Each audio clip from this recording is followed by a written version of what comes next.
Hi hello, இன்றைக்கி ஒரு super ஸ்வீட்டோட வந்திருக்கேன். முட்டை மிட்டாய். இது ரொம்ப டேஸ்ட்டாக இருக்கும். நாக்கில் வச்சா கரைஞ்சி போகிற மாதிரி ரொம்ப டேஸ்ட்டாக இருக்குங்க. இது எப்படி செய்யலான்னு பார்க்கலாம். சீனியும் முட்டையும், அதாவது சுகரும் முட்டையும் ஒரே அளவு எடுத்து நல்லா மிக்ஸ் பண்ணிக்கணும்.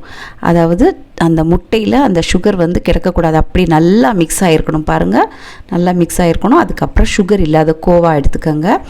அதுவும் எடுத்து நல்லா உதிர்த்து வச்சுட்டு அந்த சீனி அண்டு முட்டை கலவை கூடல இந்த கோவா சேர்த்துக்கலாம். சேர்த்து அதுக்கப்புறமா பார்த்திங்கன்னா கொஞ்சம் பாதாம் எடுத்து அதுவும் தண்ணியில் ஊற வச்சு அந்த தோலை நீக்கிட்டு பேஸ்ட்டாக அரைச்சி வச்சுக்கலாம். இந்த பாதாம் மிக்ஸு, அதாவது அரைச்சி வச்சதையும் இந்த கலவைகளோடு சேர்த்துக்கலாம். சேர்த்துட்டு எல்லாத்தையும் எப்போவுமே இதை நல்லா பீட் பண்ணி நுர வர்ற அளவுக்கு அடிக்கக்கூடாது. சும்மா பொறுமையாக மிக்ஸ் பண்ணி கொடுத்தா போதும். அதுக்கப்புறம் ஒரு 2-3 ஸ்பூன் தேவைக்கு நெய் சேர்த்துக்கிட்டு எல்லாத்தையும் ஒன்றா நல்லா கலந்து தான் விட்டுக்கணுமே தவிர அடிக்கக்கூடாது, பீட் பண்ணக்கூடாது. நல்லா மிக்ஸ் பண்ணி கொடுத்தா போதும், பொறுமையாக மிக்ஸ் பண்ணால் போதும். எல்லாம் சேர்ந்து நல்லா சாஃப்டான ஒரு கண்டென்ட்டுக்கு வரும்போது அடுப்பில் தவா வச்சு அதில் நீங்கள் இந்த கலவையை சேர்த்து மெதுவாக அப்படியே கலந்து விட்டுட்டு ஒரு கூட 2 ஸ்பூன் கூட நம்ம நெய் விட்டு நல்லா அடுப்பில் வச்சு கொதிக்க விடக்கூடாது.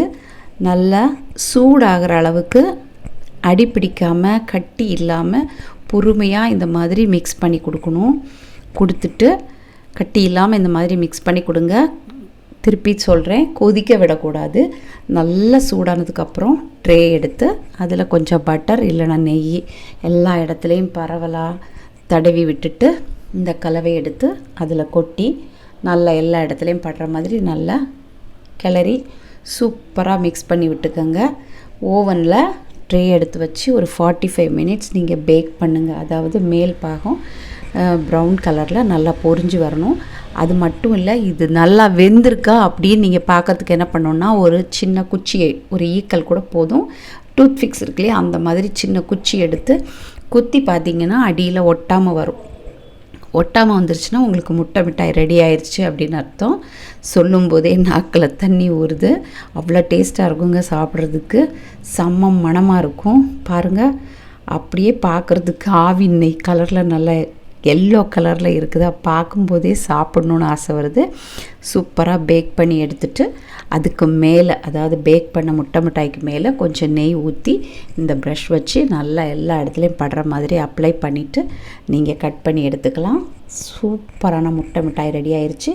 இதோட மெஷர்மெண்ட் உங்களுக்கு நான் இன்னொரு வீடியோவில் சொல்கிறேன். பாருங்கள், சூப்பராக பெயிண்ட் அடிக்கிற மாதிரி நெய்யை மேலே தடவி விட்டுக்கணும். கொஞ்சம் ஜாஸ்தி போட்டாலும் நல்லா தான் இருக்கும். நெய் எவ்வளோ சேர்க்குறோமோ அவ்வளோத்துக்கு நெய் நல்லா தான் இருக்கும், சூப்பராக இருக்கும்.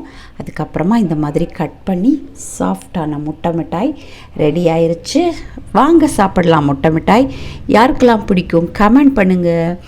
வீடியோ பிடிச்சிருந்தா லைக் பண்ணுங்கள், ஷேர் பண்ணுங்கள், கமெண்ட் பண்ணுங்கள், மறக்காமல் சப்ஸ்கிரைப் பண்ணுங்கள். ஏன்னா இன்னொரு வீடியோவில் கண்டிப்பாக நான் இதோட மெஷர்மெண்ட்டு சொல்கிறேன்.